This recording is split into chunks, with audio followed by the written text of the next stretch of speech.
اعوذ باللہ من الشیطان الرجیم بسم اللہ الرحمن الرحیم۔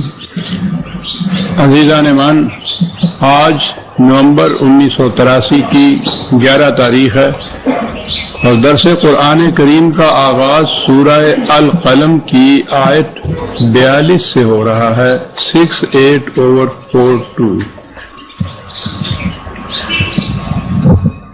سابقہ آیات میں حق و باطل کی کشمکش کا سلسلہ چلا آ رہا تھا اور ایسا نظر آتا ہے کہ جو نبی اکرم صلی اللہ علیہ وسلم کے زمانے میں جو حضور کی کشمکش اور کشاکش تھی مخالفین کے ساتھ، اس کی آخری منازل کا ذکر نظر آتا ہے، کیونکہ نتائج کھل کر سامنے آ رہے ہیں اور وہ لوگ جو اتنے عرصے تک اپنی سرکشی، تمرد اور استبداد کے عالم میں مخالفت کر رہے تھے، ان کو شکست ہوئی ہے، بڑی سخت شکست ہے، بڑی ناکامیاں ہیں ان کے لیے۔ اور جماعت مومنین جنہوں نے اتنا عرصہ اس قدر مشقتوں، مصیبتوں، صعوبتوں میں گزارا ہے، وہ اپنے حسن عمل کے خوشگوار نتائج سے مستفید ہو رہے ہیں۔ یہ پچھلی آیتوں میں یہ کچھ چلا آ رہا تھا، اور جیسا میں نے عرض کیا تھا، یہ 2 پارے آخری جو ہیں ان میں بیشتر اسی کشمکش اور اس کے نتائج کا ذکر زیادہ نمایاں حیثیت سے سامنے آتا ہے۔ تو وہ جو ظہور نتائج کا وقت ہے، پھر 2 لفظوں کو دوہرا دوں، قرآن کریم نے یہ سارا ذکر کرنے کے بعد جسے کہا جاتا ہے کہ جہنم کا ذکر ہے، کہا کذالک العذاب ولا عذاب الآخرۃ اکبر۔ یہ عذاب، یہ تباہی اس دنیا کی ہے، آخرت کا عذاب اس سے کہیں زیادہ بڑا ہوگا۔ تو جو میں کہا کرتا ہوں نا کہ ہر بات کے متعلق یہ نہیں کہنا چاہیے کہ یہ قیامت میں ہی جا کے سامنے آئے گی۔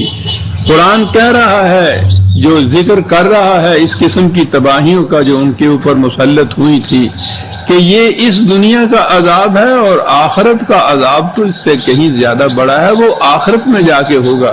تو یہ عذاب اسی دنیا میں قوموں کی شکست کا، تباہی کا، ذلت کا، خواری کا، محتاجی کا، محرومی کا عذاب ہے۔ تو اس دنیا میں آتا ہے غلط نظام کے نتیجے میں، اس کا ذکر آ رہا ہے۔ اور اسی تسلسل میں اب اگلی آیت ہے، یوم یکشف عن ساق ویدعون الی السجود فلا یستطیعون۔ یہاں یہ 2 لفظ آئے ہیں، یکشف عن ساق، کشف ساق۔ لفظی ترجمہ اس کا یہ ہے، پنڈلی کو ننگا کر دینا، ظاہر کر دینا۔ یہ محاورہ ہے عربوں کے ہاں کہ جب کہیں مقابلہ، کشمکش شدت پر پہنچ جائے، گھمسان کا رن پڑنا جو ہمارے ہاں محاورہ ہے، ایسی سختی کے عالم میں وہ یہ کہتے ہیں۔ یہ اصل میں نظر یوں آتا ہے، محاورہ ان کے ہاں ہوا تھا اس طرح سے۔ تو عربوں کا لباس تو ہمیں پتہ ہے کہ وہ تو ٹخنوں تک ڈھیلا ڈھالا، تہمت سے بھی زیادہ اوپر سے نیچے تک ہوتا ہے، اور اس قسم کے مارکے میں جب شدت سے مقابلہ ہو اور بھاگنا پڑے تو وہ ظاہر ہے کہ اس کو اٹھا کے بھاگ سکتا ہے۔ ہمارے ہاں بھی جو تہمت باندھنے والے لوگ ہوتے ہیں، جب ایسے وقت میں انہیں بھی بھاگنا پڑے کہیں تو وہ تہمت کو اٹھاتے ہیں، حتیٰ کہ شلواروں کو بھی اٹھاتے ہیں۔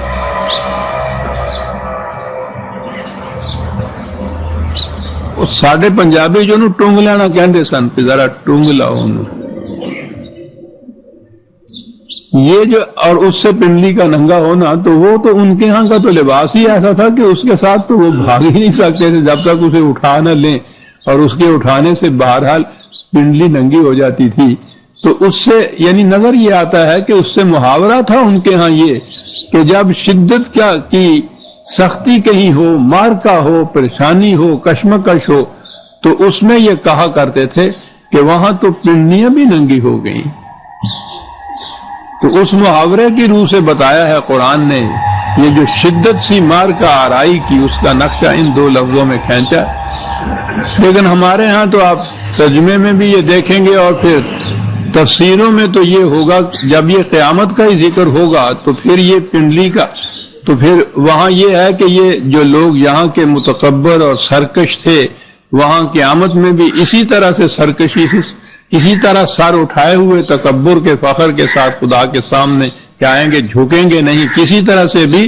تو پھر یہ ہے بخاری اور مسلم دونوں میں یہ حدیث موجود ہے، روایت، کہ پھر خدا اپنی پنڈلی کو ننگا کرے گا اور اس کا اثر یہ ہوگا کہ یہ سب سجدے میں گر جائیں گے۔ اب اس کے متعلق کچھ زیادہ کہنے کی ضرورت نہیں ہے، خدا اپنی پنڈلی کو ننگا کرے گا۔ دین کی عمارت ساری استوار ہوتی ہے خدا کے صحیح تصور پر۔ مختلف مذاہب میں اگر آپ کہیں تو اسلام کو اگر مذہب کی صفوں میں لانا ہے، دین تو کوئی اور ہے نہیں، تو اس میں بنیادی فرق یہ ہوتا ہے کہ خدا کا تصور کس قسم کا ہے کسی قوم کے اندر۔ یہی نہیں کہ اس سے آگے یہ چلتا ہے کہ مذہب کس قسم کا ہے، بلکہ وہ ایک مغربی مفکر ہے، یقین سے نہیں میں کہہ سکتا کہ وہ لاک تھا یا ہیوم تھا۔ اس نے کہا تھا کہ آپ مجھے یہ بتا دیجئے کہ اس قوم نے اپنی پرستش کے لیے کس قسم کا معبود تجویز کر دیا تھا، تو میں اس قوم کی تہذیب و تمدن و ثقافت کے متعلق سب کچھ بتا دوں گا۔ گویا یہ اتنی اہم چیز ہے خدا کا تصور، ہمیں تو پتہ ہی نہیں ہے نا ان چیزوں کا، ہم نے نہ وہ تصور کے متعلق کبھی تحقیق کی، کبھی معلوم کیا کہ یہ بات کیا ہے۔ ہم تو ایمان بھی نہیں لائے ہوئے خدا کے اوپر، مسلمانوں کے گھر میں پیدا ہوئے مسلمان چلے جا رہے ہیں، وہی جو چند رسومات ہیں مسلمانوں کی وہی ہیں جو بجا لاتے ہوئے آخر تک تجہیز و تکفین کا مرحلہ آ جاتا ہے۔ پیدا ہوئے تو کان میں اذان دی، مر گئے تو جنازہ پڑھ لیا۔ خدا کا تصور بنیاد ہے دین کی، مذہب کی، تہذیب کی، تمدن کی، ثقافت کی، اور پھر سیاست کی۔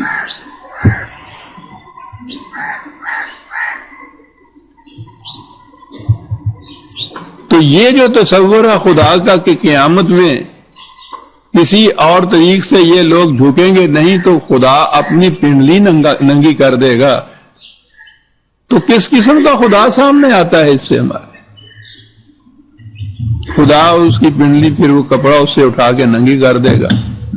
تو میں یہ عرض کر رہا تھا کہ یہ جو کہا جاتا ہے نا کہ قرآن کو ان حدیث کی روح سے سمجھنا چاہیے، تو اس میں یہ لکھا ہے، اور صحائح ستہ 6 صحیح کتابیں جو ہیں ان میں سے صحیحین جو ہیں بخاری اور مسلم ہے، اور ان کا عقیدہ یہ ہے کہ ان بخاری اور مسلم کی کسی ایک حدیث کا انکار دائرہ اسلام سے خارج کر دیتا ہے۔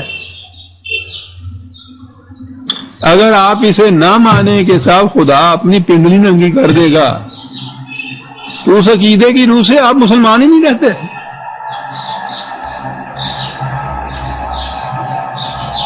انہی احادیث روایات پہ آپ کی تفاسیر مبنی ہے، جن مستند تفاسیر جن کو کہا جاتا ہے ان کو اٹھا کے دیکھیے، اس میں یہی لکھا ملے گا آپ کو کہ خدا اپنی پنڈلی ننگا کرے گا۔ تو کہا یہ کہ وہ اسی زبان کے محاورے کے مطابق کہ اس روز شدت اختیار کر جائے گی، انتہا تک پہنچ جائے گی ان کی پریشانی، ان کی مصیبتوں کی حالت۔ مشورہ دینے والے مشورہ دیں گے اس وقت کہ اب بھی جھک جاؤ، لیکن وہ اپنی ضد میں ایسے اڑے ہوئے ہوں گے کہ وہاں بھی جھکنا نہیں جائیں گے۔ یہ عجیب قسم کی قوم تھی۔ ہمیں تو اس تاریخ کا بھی علم نہیں ہے کہ یہ جو کشمکش تھی، حضور کو جو تصادمات تھے، مزاحمت جو ہو رہی تھی، کون سے لوگ تھے، کس قسم کے لوگ تھے جن کے ساتھ یہ واسطہ پڑا ہوا تھا۔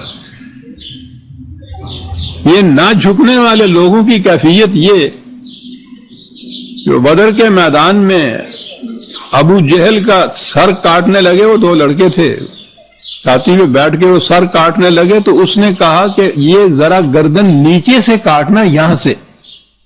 انہوں نے کہا یہاں تو یہ ہڈیاں ہیں، اس میں تو بڑی تکلیف ہوگی، یہ کیوں کہتے ہو تم؟ ان کے ہاں یہ رواج تھا کہ میدان جنگ میں جو مرنے والے ہوتے تھے ان کے سروں کو نیزے پہ ٹانگ کے تو ان کا جلوس نکالا کرتے تھے۔ تو اس نے کہا میں اس لیے یہ کہہ رہا ہوں کہ جب وہ جلوس نکلے گا تو میرا سر باقیوں سے اتنا اونچا نظر آئے گا۔ یہ تھی وہ قوم جس کے ساتھ پالا پڑا تھا کہ اس وقت میری ہڈیاں کیوں نہ کٹ جائیں اور اتنی تکلیف کیوں نہ ہو جائے، مرنے کے بعد اس جلوس میں میرا سر ذرا اونچا رہے۔ تو یہ سر اونچا رکھنے کی ذہنیت تو ان کے ہاں یہاں تک جاتی تھی۔ یہ کہا ہے کہ کیفیت یہ ہوگی جیسی وہ کشف ساقطی ہوتی ہے بھاگنے کی میدان جنگ سے، مصیبتوں کا یہ عالم۔ اور اس میں بھی اگر کوئی ان سے کہتا تھا کہ وہ اب بھی جھک جاؤ تو وہ کہتے تھے کہ نہیں بھائی وہ بات ٹھیک ہے، آخری وقت میں کیا خاک مسلمان ہوں گے۔ لیکن یہ ضد تھی، تکبر تھا، استکبار تھا۔ جیسا کہ وہ فرعون کے معاملے میں قرآن نے کہا ہے کہ وہ لوگ دل سے مانتے تھے کہ حضرت موسیٰ ٹھیک کہہ رہے ہیں، لیکن وہ جو فرعونیت کے نخوت اور تکبر تھی وہ سر نہیں جھکنے دیتی تھی۔ اور دوسری جگہ ہے کہ یہ وہ لوگ ہیں کہ جب انہوں نے پہلی دفعہ ہی فرسٹ امپریشن میں یہ بات کہی کہ ہم نہیں مانتے، تو پھر اس کے بعد پھر ساری عمر یہی کہتے رہیں گے ہم نہیں مانتے۔ اس لیے نہیں کہ اس کے بعد وہ بات سمجھ میں نہیں آئے گی، مان تو جائیں گے ٹھیک ہے، لیکن وہ جو بات کہہ دی تھی ایک دفعہ، اب اس بات سے ہٹنے میں اپنی بڑی ہزیمت محسوس کریں گے، ندامت محسوس کریں گے۔ یہ جو فالس پریسٹیج کا، جھوٹی عزت کا، عزت الاسم کہتا ہے قرآن اس کو، کہ اس کا شکار ہوتے ہیں۔ یہ ذہنیت اگر نہ بدلی جائے تو حق اور صداقت کو اگر وہ ذہنی طور پہ سمجھ لینے پہ صحیح ہے، یہ جو احساس ہوتا ہے، یہ تکبر کا احساس، برتری کا احساس، وہ نہیں جھکنے دیتا۔ تو کہا کیفیت یہ ہے کہ وہاں مار کا آرائی میں کیفیت تو کشف ساق تک کی آ جائے گی۔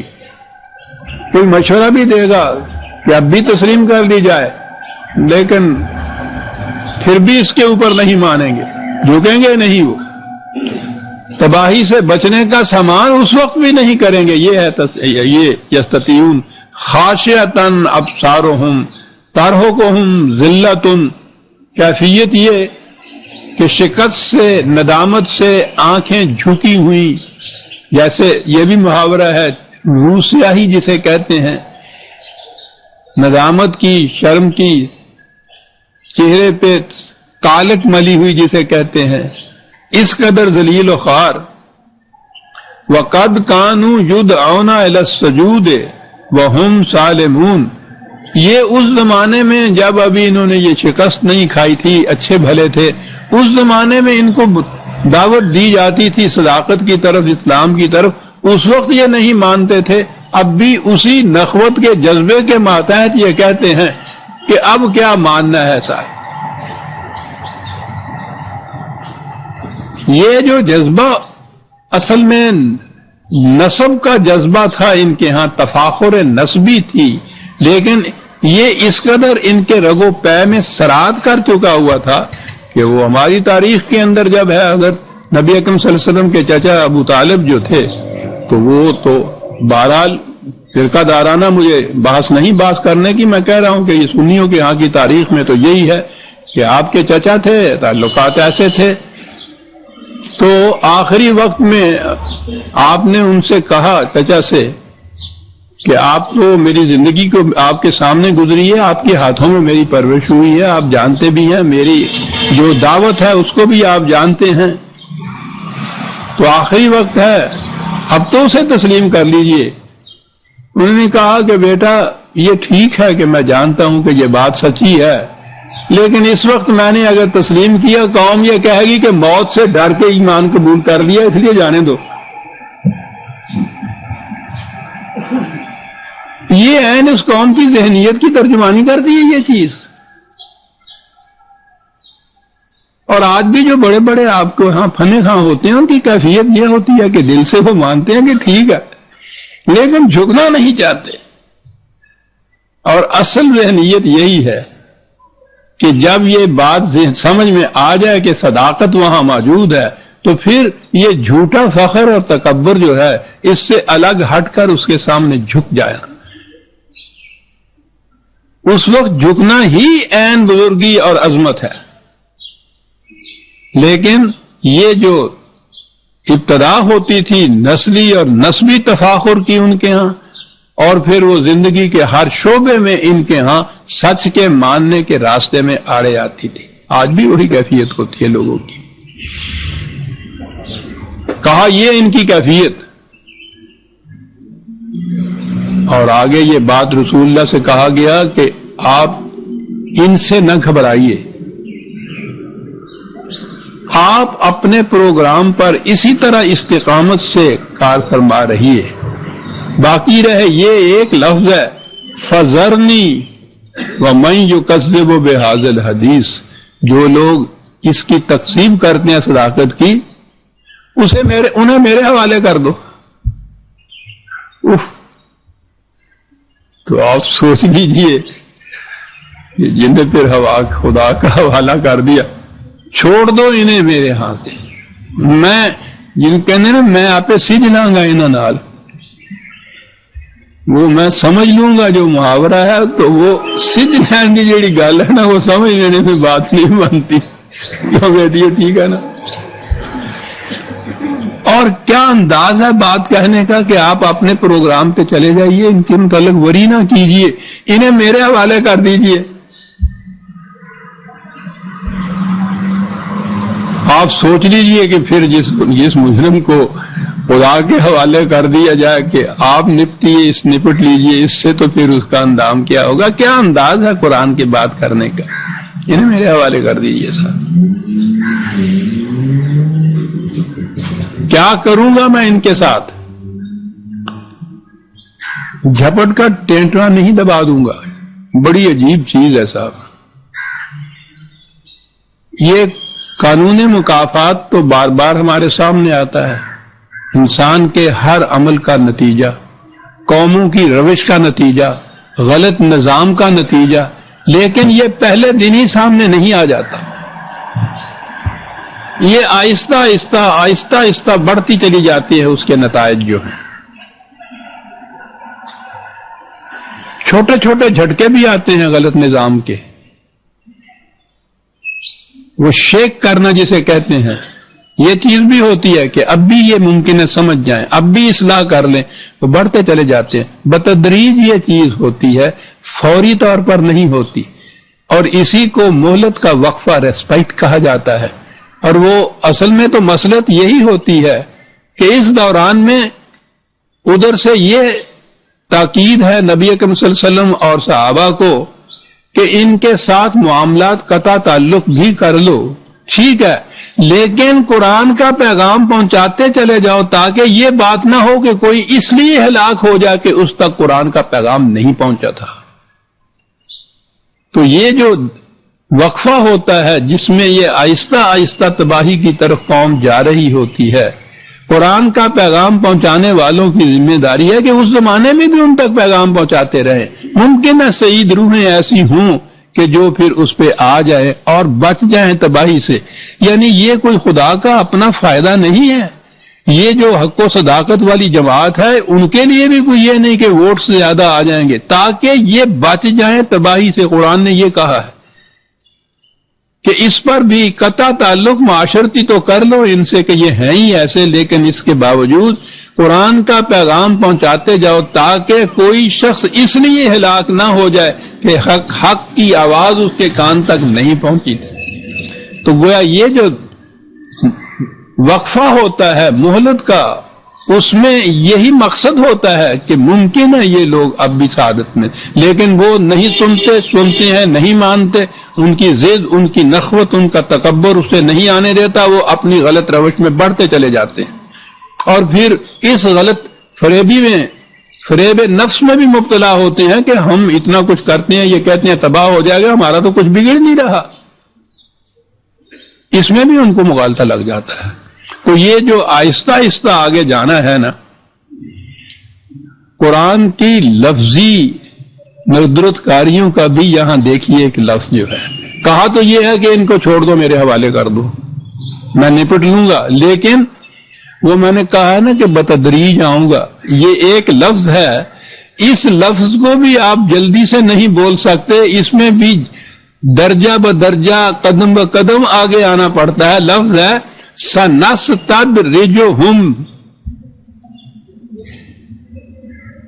یہ ہے اسلوب بیان قرآن کا، یعنی اس لفظ کو بھی یہ نہیں ہے کہ آپ یوں جھٹکے سے آگے چلے جائیں، بڑھ ہی نہیں سکتے آپ، ایک ایک حرف اس کا آپ کو بولنا پڑتا ہے، یہ درجہ بدرجہ، تو پھر اس کے معنی کرنے کی ضرورت نہیں ہے، اس لفظ کو بولتے ہوئے سمجھ میں بات آتی ہے کہ یہ درجہ بدرجہ کی بات ہے۔ پھر سن لیجئے، فَذَرْنِي وَمَن يُكَذِّبُ بِهَذَا الْحَدِيثِ، میرے حوالے کر دو، سَنَسْتَدْرِجُهُمْ، بتدریج لیتا چلا آؤں گا، کہاں سے؟ من حیث لا یعلمون، وہاں سے تباہی آئے گی پھر اس کا جس کو یہ جانتے بھی نہیں ہے کہ کدھر سے آیا کرتی ہے، لیکن آئے گی اسی طرح درجہ بدرجہ، بتدریج آئے گی، یک لخت نہیں آئے گی۔ یہی ہوتا ہے غلط نظام جو ہے، اس کی تباہی آخر الامر جو وہ آتی ہی بتدریج ہے، ایکیومولیٹو افیکٹ ہوتا ہے ان چیزوں کا، اسی دن، اسی وقت، اسی جھٹکے میں نہیں یہ ہو جاتا۔ سَنَسْتَدْرِجُهُمْ مِنْ حَيْثُ لَا يَعْلَمُونَ، کیا بات ہے۔ وَأُمْلِي لَهُمْ، مہلت اور رسی دراز کر دو، مہلت کا وقفہ اور لمبا کر دو، اور یہ نہ سمجھو کہ یہ ہماری ناکامی ہے، اِنَّ کَیدِی مَتِین، میری تدبیر بڑی محکم ہوتی ہے۔ کیا بات ہے، یہ وقفے کا وقت، یہ لمبا عرصہ جو ہے، اس سے کچھ نہیں بگڑتا، کوئی بات نہیں، اِنَّ کَیدِی مَتِین۔ کہا یہ اس طرح سے جو تم سے بھاگ رہے ہیں، ام تسألہم اجرا فہم من مغرم مثقلون، کیا تو کچھ معاوضہ مانگتا ہے اپنی تبلیغ کا ان سے کہ یہ اس کو بیگار سمجھتے ہیں، جرمانہ سمجھتے ہیں، تم سے بھاگتے ہیں؟ آپ کو یاد ہے کہ خاص طور پہ سورہ ہود میں جو انبیاء کرام کے اتنی داستانیں آئی ہیں، ہر نبی کی پہلی پکار یا پہلی دعوت یا پہلے الفاظ یہ ہوتے تھے، عبد اللہ، محکومیت صرف خدا کی اختیار کرو، اور اگلے لفظ ہوتے تھے کہ میں اس کے لیے تم سے کوئی معاوضہ نہیں مانگتا۔ ہر نبی پہلا فکرہ یہ کہتا تھا اپنی قوم سے، تو اس سے نظر آیا کہ یہ کتنی اہم بات ہے، جو کوئی معاوضہ نہیں مانگتا، اس اتنی مشقت اٹھاتا ہے تمہارے لیے۔ ذرا سا بھی انسان ضد و تعصب سے ہٹ کے سوچے تو ہوگا کہ اس کے اخلاص کے اوپر تو نگاہ رکھو، اس کا اپنا کوئی فائدہ نہیں، اتنی مصیبت اٹھا رہا ہے ہمارے لیے، تو سوچ تو لیجیے یہ کیوں کر رہا ہے ایسا۔ وہ اسی لیے تو وہ پچھلی آیات میں آیا تھا نا، وہ کہتے تھے پاگل ہو گیا ہے، وہ ٹھیک ہے، ملتا کچھ نہیں، کہتا ہے کہ میں کچھ نہیں لوں گا، مشقتیں اٹھا رہا ہے، گھر سے کھا رہا ہے، مار پڑ رہی ہے، پٹ رہا ہے، گالیاں پڑ رہی ہیں، اور کوئی اس میں نظر ہی نہیں آتا کہ کوئی منفعت بھی ہو، کوئی اس کو فائدہ بھی اس کا ہوتا ہو، تو یہ ایسا ہی نظر آتا ہے نا ان کو، ان کی بات سمجھ میں نہیں آتی تھی کہ دیوانہ بکار خیش ہوشیار، اس قسم کے دیوانے جو ہے ان پہ ہزار فرزانگیاں نصاور ہو جاتی ہیں۔ اِنَّ کَیدِی مَتِین ام تسألہم اجرا فہم من مغرم مثقلون ام عندہم الغیب فہم یکتبون، کہا ظاہر تو یہ نظر ہے آ رہا ہے کہ تباہی کی طرف یہ جا رہے ہیں، تو کیا ان کے ہاں کوئی ایسی کتاب رکھی ہے جس میں غیب کا علم ہے کہ وہاں سے یہ دیکھ لیتے ہیں جا کے کہ نہیں اصل میں یہ کامیابیاں، سرفرازیاں، خوشگواریاں ہمارے ہی لیے لکھی ہوئی ہیں؟ تو کیا کوئی غیب کا ایسا علم ہے؟ اب دیکھیے یہ بات جو بتائی کہ اگر ذرا بھی آنکھیں کھول کے دیکھیں تو ان کو یہ غیب تو آنکھوں سے پنہا کا نام ہے، شہود میں جو چیز سامنے نظر آئے گی وہ نظر آئی ہے کہ تباہی کی طرف جاتا ہے۔ غلط نظام کی کون سی بات ہے جو سمجھ میں نہیں آ سکتی کہ غلط نظام ہے، غلط نتائج کی طرف سے تباہی کی طرف جا رہا ہے؟ تو یہی ہے نا کہ غیب سے کوئی بات ایسی ان کے پاس ہو جو انہیں بتائے کہ نہیں یہ غلط ہے جو کچھ یہ کہہ رہا ہے، آخر الامر کامیابیاں ہمارے حصے میں آئیں گی۔ کوئی غیب کی کتاب ہے ان کے پاس؟ قرآن جو کچھ ان لوگوں کے متعلق کہتا تھا وہ سب ہمارے اوپر اطلاق ہوتا ہے اس کا۔ بیماری آتی ہے، ٹھیک ہے، تدبیر کرنی ہے، علاج کرائیے، سب کچھ ہوتا ہے، لیکن اس کے ساتھ ہی پھر حضرت صاحب کے پاس بھی جاتے ہیں کہ حضرت صاحب اچھا ہو جائے گا، یہ غیب کی پوچھتے ہیں۔ ہم نے بھی کتابیں رکھی ہوئی ہیں اس قسم کی۔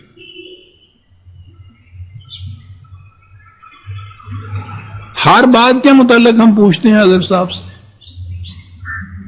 خدا یہ کہتا ہے کہ غیب کا علم خدا کے سوا کسی کو نہیں، حتیٰ کہ اس کے رسول کو بھی نہیں، اتنا ہی اس کو ہوتا ہے جتنا وحی کے ذریعے اسے بتایا جاتا ہے، اس سے زائد بالکل نہیں۔ ان کے متعلق ہم کہتے تھے کہ جا کے رات کو پھر کوئی کتاب رکھی ہوئی ہے انہوں نے چھپا کے، اس کو پھر دیکھتے ہیں، اس میں سے فال نکالتے ہیں۔ آپ کو پتہ فال نکالتے ہیں، استخارے کرتے ہیں، حضرت صاحب سے پوچھتے ہیں، غیب کی بات کو شہود میں لاتے ہیں۔ جو سامنے ہے اسے وہ تو نظر نہیں آتا، اس سے تو آنکھیں بند کرتے ہیں، اور غیب کے متعلق ادھر ادھر سے پھر تو لگاتے چلے جاتے ہیں۔ کہا یہ سارا کچھ کر رہے ہیں، ہمیں پتہ ہے۔ فاصبر لحکم ربک، ان تمام چیزوں کو برداشت کرو، استقامت سے جمے رہو اپنے پروگرام کے لیے، اور انتظار کرو خدا کے فیصلے کا۔ وَلَا تَكُنْ كَصَاحِبِ الْحُوتِ، عجیب جگہ چیز ہے جہاں دکھا ہے کہ استقامت سے جمے رہو۔ جتنے انبیاء کرام علیہ السلام ہیں ان کے داستانوں میں حضرت یونس علیہ السلام ایسے ہیں جہاں ایک تھوڑی سی اجتہادی غلطی ان سے ہو گئی تھی، معاف رکھیے، معصیت نہیں تھی، خدا کے حکم کی نافرما برداری نہیں تھی، ایک فیصلے کی غلطی تھی۔ ہر رسول کے ضمن میں نظر یہ آتا ہے کہ وہ جس قوم میں پیدا ہوتا ہے وہیں اپنا سلسلہ تعلیم کا اور مشن کا ابتدا کرتا ہے، جاری رکھتا ہے۔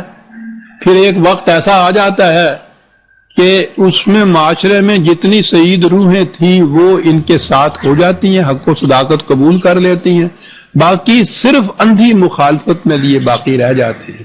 تو یہ نظر آتا ہے کہ یہاں اب اس انقلاب کے بار آور ہونے کی کوئی امید نہیں ہے، تو اس وقت پھر خدا کے حکم سے وہ نبی اپنی جماعت کو لے کر اس مقام سے کسی دوسرے مقام کی طرف چلا جاتا ہے جہاں اس کے اس پروگرام کی کامیابی کے امکانات زیادہ ہوتے ہیں۔ اسے ہجرت کہتے ہیں۔ یہ مکان ہی چھوڑنا نہیں ہوتا، سب کچھ چھوڑنا ہوتا ہے، تو یہ پھر وہاں چلا جاتا ہے۔ لیکن یہ جو وقت متعین کرتا ہے یہ خدا کے حکم سے ایسا ہوتا ہے کہ وہ ادھر چلا جائے۔ حضرت یونس علیہ السلام کے قصے میں ایک بات ہے کہ ان کی قوم جب انتہا تک پہنچ گئی مخالفت میں تو انہوں نے از خود فیصلہ کر لیا اور اس قوم کو چھوڑ کے وہ نکل گئے وہاں سے، اور پھر آگے وہ قصہ ہے کہ وہ مصیبت میں پھنس گئے، وہ دریا میں، وہ کشتی میں سے دریا میں گر گئے تھے، مچھلی نے اپنے منہ میں ان کو لے لیا تھا، نگل نہیں لیا تھا، وہ بات نہیں ہے۔ اور وہ تو وہاں بھی پھر وہ صورت سامنے آئے گی تو میں عرض کروں گا جو کہتے تھے کہ پھر وہاں انہوں نے تسبیح پڑھی، لا الہ الا انت سبحانک انی کنت من الظالمین، تو پھر تسبیح پڑھنے کے وہ مسبحین ہے قرآن نے کہا ہے، اس کے معنی ہے تیراک ہونا، یہ سبون کے معنی ہوتا ہے بہت تیزی سے تیراکی، پورا ہاتھ پھیلا کے جو تیراکی ہوتی ہے اس کے لیے یہ لفظ آتا ہے، جو تسبیح آپ کے ہاں بن گئی ہے۔ تو وہاں یہ چیز ہے کہ اس نے ہمت کی، وہ نکلا نہیں تھا، مچھلی کے صرف منہ میں تھا۔ اگر وہ اتنا تیراک نہ ہوتا تو وہ قیامت تک وہی رہتا، کھا جاتی مچھلی اس کو۔ تو پھر وہ ایک موج، دریا کی ایک موج نے ان کو لبے ساحل الٹ دیا، وہ خشکی کے اوپر وہ آ گئے، لیکن حالت جو ہو سکتی تھی وہ ظاہر ہے۔ دریا میں غرقابی کی کیفیت، مچھلی کے منہ میں پتہ نہیں کتنی بڑی مچھلی ہوگی ویل جیسی، اس میں سے چھٹکارا، پھر اس کے بعد تیر کے باہر آنا، تو وہ نیم مردہ سے ہو رہے تھے۔ وہاں قرآن نے بتایا ہے کہ وہاں ایک بیل تھی اس کے سائے میں، تو وہاں یہ بات یہ کی گئی کہ انہوں نے کہا کہ میں نے اندازہ غلط لگایا وہاں سے آنے کا۔ وہاں کہا گیا کہ وہ قوم تو تھوڑا سا بھی اگر تم انتظار کر لیتے تو وہ قوم پوری کی پوری ہی مان لے آتی، اس کی تو کیفیت یہ ہو گئی ہوئی تھی۔ وہ تو جس طرح دم دیتے ہوئے چاول ہوں نا، ہم بیٹیاں سمجھیں گی، وہ ایک کنی باقی ہوتی ہے۔ وہ کہا وہ تو وہاں ان کی تو کیفیت یہ ہو گئی تھی اور تم جی چھوڑ بیٹھے، دل برداشتہ ہو گئے اور خود ہی فیصلہ کر لیا، فیصلہ غلط تھا، چلو جاؤ وہاں جا کے ان سے پروگرام بناؤ۔ یعنی یہ ایک واقعہ ہے۔ نبی اکرم صلی اللہ علیہ وسلم سے یہ کہا گیا ہے کہ انبیاء سابقہ نے جو کچھ کیا، یہ کچھ کیا ہے، اسی طرح سے تمہیں ثابت قدم رہنا ہوگا، استقامت پہ رہنا ہوگا، یا کچھ ہوتا چلا آ رہا ہے، گھبراؤ نہیں، انجام کار کامیابی تمہاری ہوگی۔ لیکن اس میں ایک استثناء ہے حضرت یونس علیہ السلام سے، جو قبل از وقت گھبرا کر یا دل برداشتہ ہو کر، مایوس ہو کر، جو بھی جی میں آئے کہیے، وہ قبل از وقت وہاں سے چلے آئے تھے۔ فاصبر لحکم ربک، استقامت سے جمع رہو۔ ہم جانتے ہیں کہ بڑی شدید ہے مخالفت اور مخاصمت، انتظار کرو خدا کے حکم کا، صاحب حوت کی طرح نہ ہو جانا۔ حوت مچھلی کو کہتے ہیں، حضرت یونس علیہ السلام کو وہ مچھلی والا پیغمبر بھی کہتے ہیں، اسی لیے تو کہا اس کی طرح نہ کر دینا، جلد بازی سے کام نہ لینا، دل برداشتہ نہ ہو جانا۔ اس کی کیفیت تھی اذ نادا وہو مکظوم لولا ان تدارکہ نعمت من ربہ لنبذ بالعراء وہو مذموم، کہ اگر وہ پھر یہ خدا کی عنایتیں اس کے ساتھ نہ ہوتی تو وہ ختم ہو گیا ہوا تھا اپنے ایک غلط فیصلے کی روح سے۔ وہ تو یہ تھا کہ چونکہ وہ معصیت نہیں تھی کہ جس کی سزا دینی مقصود تھی، ایک اجتہادی غلطی تھی، تو پھر اس کے بعد یہ ساری چیزیں ایسی آتی رہی جس سے ان کی حفاظت ہو گئی، پرورش ہو گئی۔ فاجتباہ ربہ فجعلہ من الصالحین، سرکشی اور معصیت نہیں تھی، اس لیے اس کے خدا نے اس کا انتخاب کیا۔ وہ نبی تھے، نبی رہے، صالحین میں سے بھی خدا نے ان کو کیا۔ لیکن وہ جو ایک چیز تھی کہ قبل از وقت فیصلہ کیا، دل برداشتہ ہو گئے، استقامت چھوڑ دی، یہ کہا ہے کہ فاصبر لحکم ربک ولا تکن کصاحب الحوت۔ اس پروگرام میں آپ اندازہ لگائیے کیا مقامات آتے ہیں کہ خدا کا ایک نبی بھی یونس جیسا گھبرا کر وہاں سے وہ جگہ چھوڑ کے ہجرت کر بیٹھتا۔ رسول اللہ سے کہا جا رہا ہے کہ ایسا نہ کرنا، برداشت کیے جاؤ، اور بڑی انتہا تھی برداشت کی بھی۔ اگر ہم حضور اور آپ کے صحابہ کی مکی کی زندگی دیکھتے ہیں تو آج بھی ان کے پڑھنے سے آنکھوں میں آنسو آ جاتے ہیں، رونگٹے کھڑے ہو جاتے ہیں کہ کیا تھی برداشت کی قوت۔ حضور تو بہرحال یہ انداز سے، جو ساتھی تھے ان کی کیفیت بھی یہ ہے۔ تو یہ کہا گیا کہ برداشت کیے جاؤ، ہمت سے کام لو، استقامت سے کام لو۔ تو اس سے آپ سمجھ لیجئے کہ یہ جو ہم پیدائشی مسلمان ہو کے اور سمجھ رہے ہیں کہ ہم اس کی حبیب کی امت میں سے ہیں، اس کی شفاعت سے بخشے جائیں گے، یہ مراحل نبیوں کے اور ان کے صحابہ کے ساتھ پیش آئے۔ ہمیں تو کوئی بھی اس میں سے کوئی منزل ایسی نہیں پیش آتی صاحب، کہیں بھی کوئی آزمائش نہیں ہوتی، کوئی مصیبت نہیں کسی قسم کی بھی صاحب۔ یہ ہے ان منازل سے گزرنا پڑتا ہے، یہ شہادت گاہ الفت میں قدم رکھنا ہے۔ لوگ آسان سمجھتے ہیں مسلمان ہونا. مسلمان ہونا جو ہے وہ تو آسان نہیں ہے. مسلمان کہلانا تو بڑا ہی آسان ہے. اس میں تو کچھ بھی نہیں لگتا، نہ ہینگ نہ پٹکڑی، کصاحب الحوت نہ ہو. وَإِن يَكَادُ الَّذِينَ كَفَرُوا لَا يُزْلِقُونَكَ بِأَبْصَارِهِمْ لَمَّا سَمِعُوا الذِّكْرَ وَيَقُولُونَ إِنَّهُ لَمَجْنُونٌ. یہ جو تیغ و سنا کے کجوکے یا زخم ہوتے ہیں ان میں اتنی تکلیف نہیں ہوتی جو تان و تشنیع کے خنجر ہوتے ہیں.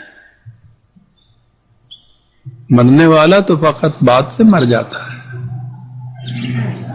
یہ ان حربوں کے اوپر بھی اترتے تھے اور قرآن نے بات بھی نہیں کی کہ ان کی باتیں جو ہیں ان سے یہ صورت ہوگی.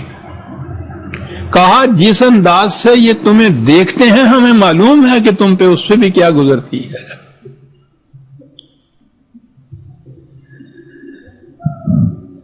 عجیب چیز اس قوم کی نظر آتی ہے. میں سمجھتا ہوں کہ یہ ایک طرف تو یہ ان کی جرتیں بصالتیں اس قسم کی کہ نکھرے ہوئے کھلے طور پر دشمن، لیکن اس قسم کے بھی لوگ تھے وہاں. مختلف قبائل کا ذکر ہے، یہودیوں کا بھی ہے اس کے اندر، جن کو منافقین کہا گیا ہے، کہ وہ ان حربوں کے اوپر بھی اتر آئے کہ وہ تان و تشنیع بھی دیں، کمینی حرکتیں بھی کریں، اور پھر جیسے یہاں کہا گیا ہے کہ اس قسم کی نگاہوں سے دیکھیں کہ جگر شک ہو جائے اس سے.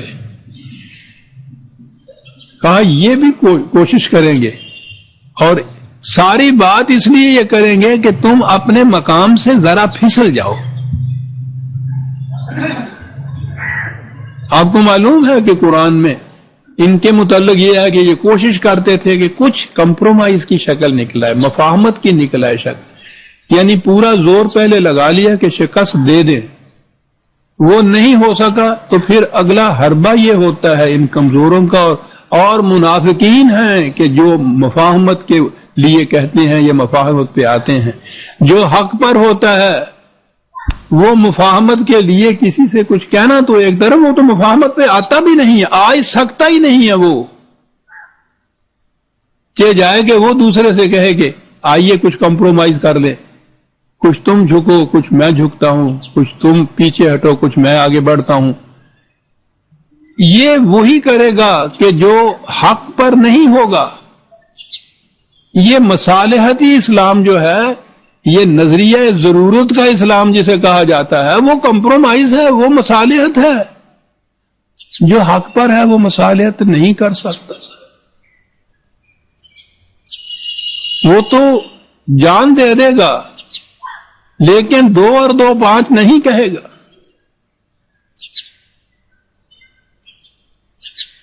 غور فرمائیے قرآن ان مقامات پہ کوئی اتنی اہمیت دیتا اس لیے ہے، یہ تو ہمارے لیے ہے نا. یہ کوئی اس زمانے کی صرف داستان نہیں بیان کر رہا، یہ تاریخ کی کتاب صرف نہیں ہے کہ آپ یہ کہیں کہ اس نے یہ کہا، اس نے یہ کیا اور پھر آگے بڑھ گیا کہ ہمارا تو واسطہ اس میں کچھ نہیں ہے. طالب علم ہے تو اتنا ہی واسطہ ہے کہ امتحان میں سوال آئے گا تو جواب دینا مجھے ہوگا، کوئی ہمارا ان چیزوں سے تعلق نہیں. یہ ہمارے لیے ہے اور وہ یہی ہے کہ جو حق پر ہے وہ کمپرومائز پہ نہیں اتر سکتا، وہ مفاہمت نہیں کر سکتا، مفاہمت کا تصور بھی نہیں اس کے دل میں آ سکتا. سوال ہی نہیں کہ پھر وہ گفت و شنید کے اوپر اترا ہے. اگر وہ حق پہ ہے تو اس کا اس چیز کے اوپر آنا، بلکہ آنا ہی نہیں، وہ تو اس کے لیے دعوت دیتے تھے آپ کو کہ آئیے آپ ہم اس طرح کر لیں. تو یہی بات قرآن کہتا ہے کہ ان کے باطل پر ہونے کے لیے تو دلیل ہی یہی ایک کافی ہے کہ وہ خود کہہ رہے ہیں کہ ہم اپنے مقام سے ہٹتے ہیں. اس کے بعد کسی اور دلیل کی ضرورت ہی نہیں پڑ سکتی کہ ہم اپنے مقام سے ہٹتے ہیں. کہا جب تو اس بات پہ بھی نہیں آتا کہ یہ بھی تو ویسے تو ان کی شکست ہوتی ہے، یہ نہیں کہتے کہ ہم غلطی پر تھے، یہاں پھر کہتے ہیں کہ یہ پاگل ہو گیا ہے، یہ مانتا ہی کسی کی نہیں ہے۔ اب جیسا میں نے پچھلی دفعہ بھی یا اس سے پہلے درس میں عرض کیا تھا کہ ضد میں اور اصول پرستی میں ایک فرق ہوتا ہے۔ ضدی کے لیے ضروری نہیں ہے کہ وہ حق پر ہی ہو تو اس پہ اڑا ہوا ہو، وہ اپنی بات کے پچھ میں بڑا اڑا ہوا ہوتا ہے، اپنی بات کے اوپر اپنی قوت کے زوم پہ اڑا ہوا ہوتا ہے، تکبر اور استبداد کی ذہنیت کی بنا پہ اپنی چیز میں۔ یہ بات ضروری نہیں ہے کہ وہ حق پر ہو۔ اصول پرست وہ ہوتا ہے کہ جو سمجھنے سوچنے کے بعد حق کو قبول کرے اور پھر اس پر جم کر کھڑا ہو جائے۔ یہ جن کے متعلق قرآن نے کہا ہے یقولون ربنا اللہ ثم استقاموا، کہ وہ سب کچھ سمجھنے سوچنے کے بعد اس نتیجے پہ پہنچتے ہیں کہ روٹی کسی انسان کے ہاتھ سے نہیں لی جائے گی، وہ ذلت ہے، اس پرواز میں کوتاہی آتی ہے۔ وہ اس نتیجے پہ پہنچ کر اس کو اپنا ایمان بنا لیتے ہیں، اور اس کے بعد کہا ہے ثم استقاموا، پھر اس ایمان پر جم کر کھڑے ہو جائے ہیں، تو آگے ہے کہ ان پر ملائکہ کا نزول ہوتا ہے۔ صرف ایمان لانے کے اوپر اکتفا نہیں کیا، ثم استقاموا بھی ساتھ کہا ہے۔ اس کے بعد بڑی بڑی رکاوٹیں، تصادمات، تزاحمات آئیں گے، کشمکش ہوگی، مصیبتیں آئیں گی، مشکلات آئیں گی، اس وقت پھر اس پر جم کے کھڑے ہو جانا۔ یہ ہے وہ مقام کہ جہاں قرآن کہتا ہے ملائکہ کا نزول ہوگا ان کے اوپر، جو بشارت دیں گے اس بات کی کہ تمہارے لیے خدا نے پہلے سے ہی تیار کر رکھا ہے، تم تو مہمان ہوگے خدا کے، اس نے مہمانوں کی تواضع کے لیے بڑے حسین و شاداب سامان تیار کر رکھے ہیں، جنات عدن، استقامت۔ لیکن میں نے عرض کیا عزیزان من، یہ تو اس وقت مقام آتا ہے جب پہلے آپ کسی چیز کو، حق و صداقت کو آپ اس طرح سے قبول کریں کہ دل اور دماغ کا اطمینان اس سے ہو جائے، پھر اگلا مرحلہ آتا ہے نا صداقت کا۔ ورنہ صبح کو بات کی، شام کو پھر گئے، تو یہ تو شیوا ان لوگوں کا ہے جن کو پتہ نہیں کہ ایمان اور یقین کہتے کس کو ہے۔ تو جیسا میں نے عرض کیا ہے کہ وہ لوگ پہلے یہ بات کہ یہ پٹتا ہے، ماریں کھاتا ہے، گالیاں سہتا ہے، سب کچھ برداشت کرتا ہے اور کچھ نہیں مانگتا، کوئی اس کا معاوضہ نہیں ہے، وہ تو تجسس کے بعد سراغ رسانی سے بھی دیکھتے ہوں گے کہ کوئی کسی قسم کا غائبانہ ہی کوئی مفاد اس کا اس میں ہو، کچھ نہیں نظر آتا۔ تو ایک تو اس مقام پہ وہ کہتے تھے کہ پاگل ہے جس کو آپ نے نفع نقصان کا بھی پرواہ نہیں۔ دوسری یہاں بات کہ کمپرومائز پہ ہم کہتے ہیں ہم یہ لڑائی بند کر دیں گے، یہ کشمکش ختم ہو جائے گی، یہ مصیبتیں، ان مصیبتوں کے مرحلے تمہارے سامنے سے ختم ہو جائیں گے، ہم یہ کہتے ہیں اس کو، اور یہ اس پہ بھی کہتا ہے کہ نہیں صاحب میں تو نہیں چھوڑ سکتا آپ کی، میں اس پہ ذرا کمپرومائز بھی نہیں کر سکتا تم سے۔ تو جسے ہم کہتے ہیں کہ وہ یہی کہہ کے اٹھ گئے ہوں گے کہ بڑا ہی ضدی ہے، تو اسی کے لیے لفظ پھر وہی ان کے ہاں کا ہے کہ بالکل مجنون ہے، پاگل ہے۔ اور یہ کچھ کہنے کے بعد اگلی بات آئی جس پر آیت کا خاتمہ ہوتا ہے۔ میں نے عرض کیا تھا نا کہ یہ نہ سورت کا خاتمہ، کہ قرآن کریم میں سورتوں کے آخری آیات جو ہوتی ہیں ان میں ایک نچوڑ دیا ہوتا ہے اس پیغام کا جو اس سورت کے اندر دیا جاتا ہے۔ تو یہ ساری کشمکش وہاں ہوئی، یہ سب کچھ یہ آیا، یہ قوم نہیں مان رہی، آخر تک زور لگا دیا، تو کہا یہاں پھر آگے مایوسی کی بات ہوتی ہے کہ میں ناکام رہ گیا۔ دیکھیے عزیزان من کہ کس بات کا اطمینان ہے جو دلایا جاتا ہے۔ کہا کہ یہ پیغام تمہارا اور یہ مشن تمہارا یہ محدود نہیں ہے اسی رقبے پہ، اسی وطن پہ، اسی ملک پہ، اسی قوم کے ساتھ، وما هو الا ذکر للعالمین، یہ تو پوری نوع انسانی کے لیے ہے. یہاں نہیں، اگر یہ لوگ مانتے تو اپنا نقصان کر رہے ہیں. اس مشن کا کوئی نقصان نہیں ہے. وہ تو جو نبی اکرم صلی اللہ علیہ وسلم نے فرمایا تھا کہ پوری روئے زمین میری مسجد ہے. کیا بات ہے! تم نہیں، ملک خدا تنگ نیست، اور وہ کام ہوں گے، اور قوم آ جائے گی، وہ اس کو تسلیم کرے گی. تو غم تو اس بات کا ہونا چاہیے، غم تو اس کو ہونا چاہیے جس کے لیے یہ ہو کہ یہی 4 گاہک تھے، یہ مڑ گئے دکان سے، تو اس کے بعد یہ سودا کیسے بیچے گا؟ سودا بیچنے کی تو بات ہی نہیں ہے، تم تو ان کے بھلے کی کہہ رہے تھے. یہ اگر نہیں مانتے تو کوئی بات نہیں. یہ ان ہوا ذکر للعالمین، یہ بڑی عظیم چیز ہے. قرآن کے خدا کا تصور رب العالمین کسی ایک قوم کا، کسی گروہ کا، کسی جماعت کا، کسی نظام کا، کسی فرقے کا، کسی پارٹی کا رب نہیں، تمام نوع انسانی کا رب. اس کا رسول رحمت للعالمین، کسی ایک جماعت کے لیے رحمت نہیں، وہ تمام اقوام عالم کے لیے رحمت ہوگا. اس کا قرآن ذکر للعالمین.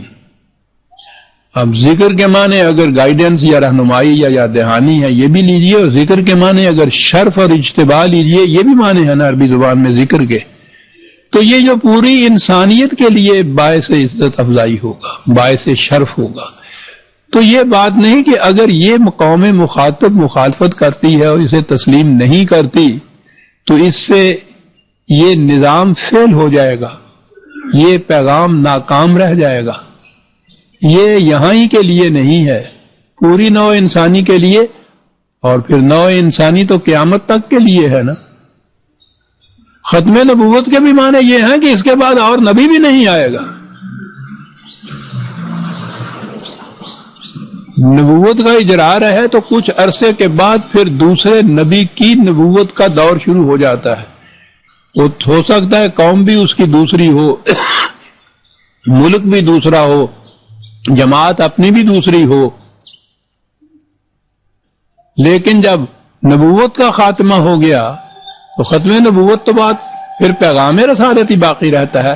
وہ غیر متبدل ہے، تمت ہے، مکمل ہے، غیر متبدل ہے، محفوظ ہے. کوئی نبی بھی نہیں آئے گا جو دوسرا پیغام دے گا.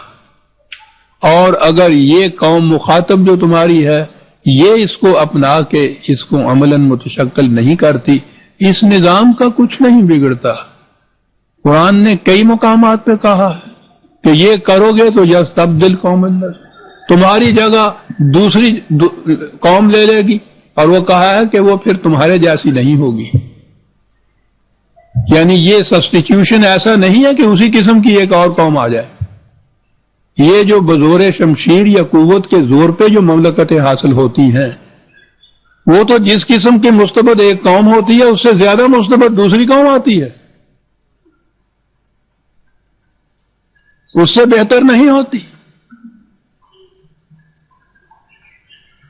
لیکن وہ جو پیغام خداوندی کی روح سے جن کو یہ استخلاف فی الارض جسے کہا گیا نصیب ہوتا ہے، ایمان اور اعمال صالحہ کے نتیجے میں استخلاف فی الارض، وہ قوم ہوتی ہے جو اس سے بہتر ہوتی ہے کہ جو اپنی سرکشیوں کی وجہ سے تباہ ہوئی ہے. یہ قوم جو اس کی جگہ لیتی ہے اسے کہا جائے گا کہ یہ اس سے بہتر قوم آئی ہے. اور کہا یہ کہ یہ تو پھر اس طرح سے قیامت تک کے لیے جاری ہے. یہ جو عام طور پر ہمارے یہاں کہتی ہیں یہ بات حقیقت ہے کہ مسلمانوں کی آبادی بھی دنیا میں اتنی ہے اور ان کی کہا جاتا ہے 40 سے بھی زیادہ آزاد مملکتیں اپنی ہیں، لیکن تمام مملکتوں کی کیفیت یہ ہے کہ وہ دوسروں کی دست نگر ہیں، ذلیل ہیں، محتاج ہیں. یعنی ایسی دوہری غلامی ان کے ہاں ہے کہ اپنی مملکت، اپنی حکومت جہاں ہے وہاں کے رعایا اپنے ہاں کے جتنے صاحب اقتدار حاکم ہیں وہ ان کی غلام، اور یہ وہ جو یہاں اپنے ہاں اتنے بڑے حاکم ہیں وہ سپر پاور کے غلام۔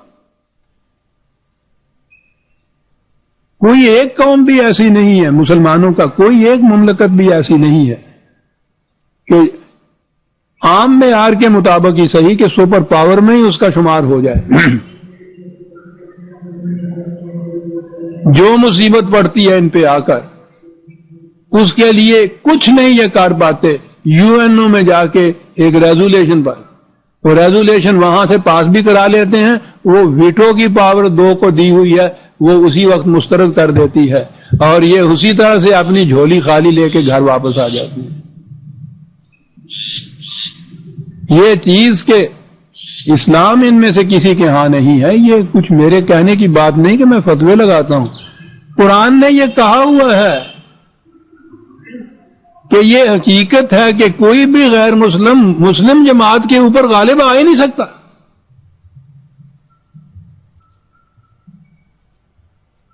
یہ اتنا محسوس ٹیسٹ ہے کہ اس میں کسی بحث کی گنجائش ہی نہیں ہے، یعنی یہ کوئی ایبسٹریکٹ ٹاک نہیں، فلسفے کا مسئلہ نہیں کہ بحثیں کرنے کے بعد پتہ چلے کہ وہ غالب آئے ہوئے ہیں یا نہیں، یہ مسلمان ہے یا نہیں۔ تو پھر جب ہمیں خود اقرار ہے کہ یہ تمام غیر مسلم اقوام غالب ہیں ہمارے اوپر، تو پھر 2 ہی باتیں ہوں گی نا، یا تو معاذ اللہ یہ کہا جائے گا کہ یہ خدا نے نہیں ٹھیک کہا کہ غیر مسلم غالب نہیں آئیں گے، دیکھ لیجئے وہ آئے ہوئے ہیں، تو کیا یہ مانیں گے آپ خدا نے یہ کہا؟ اس نے تو کہا کہ ہم سے زیادہ وعدے کا سچا ہی کوئی نہیں ہے، تو وہ وعدہ تو اس کا یہ صحیح ہے اور سچا ہے، تو اگلی بات یہی ہے نا کہ اس نے کہا تھا کہ کوئی غیر مسلم مومنین کے اوپر غالب نہیں آ سکے گا، تو اس کے یہ معنی ہیں کہ ہم مومن نہیں ہیں جو یہ غالب آئے ہوئے ہیں۔ کوئی تیسرا نتیجہ اس سے نہیں نکلتا عزیزان مان، لیکن کوئی تسلیم نہیں کرتا، اس لیے کہ یہ اس طرح سے پیدائشی مسلمان رہنا، مسلمان مر جانا تو بڑا آسان ہے، کرنا ہی کچھ نہیں پڑتا۔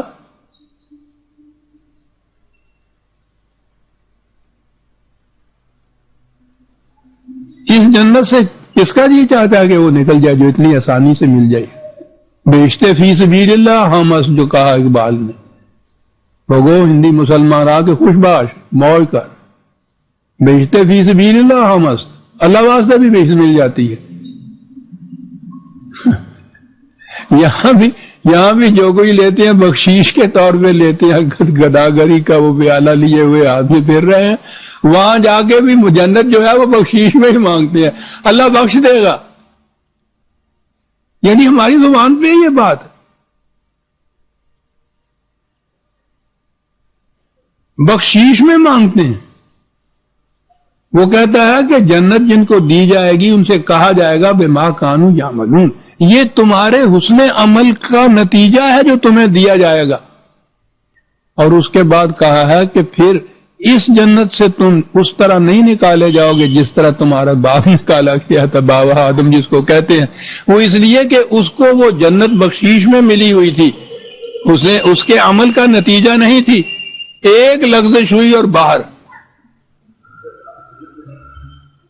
اور یہاں جو ان کے لیے جنت ہے اسی جگہ کہہ دیا کہ تمہیں نہیں نکالا جائے گا اس لیے کہ تم نے اسے اپنے لہو سے خریدا ہے، ہم نے یہ بیچ دی ہے تمہارے ہاتھ، اور ہم بڑے دیانتدار کاروباری ہیں، جو اس طرح سے ہم نے چیز بیچ دی ہے اس کو ہم واپس نہیں لیتے، خالدین فیہا ابدا،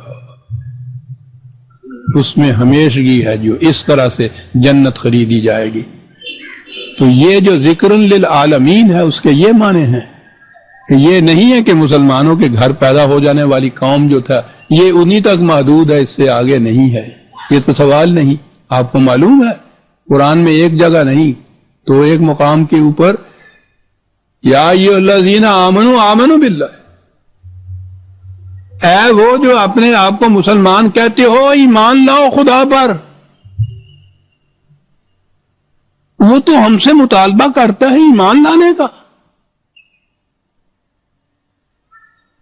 اور صحیح ہے مطالبہ. کبھی ہم نے سوچا ہے کہ کبھی ہم غور و فکر کے بعد ایمان لائے ہیں ان چیزوں کے اوپر؟ مطالبہ کرتا ہے. اور یا ایھا الذین آمنوا پہلے کہہ کے پکارتا ہے، اور اس کے معنی یہی ہے نا کہ وہ جو اپنے آپ کو بذام خیش مسلمان سمجھتے ہو، تو مسلمان تو ہم ترجمہ کرتے ہیں، مسلمان کا لفظ تو قرآن میں نہیں، یا مسلم ہے یا مومن ہے.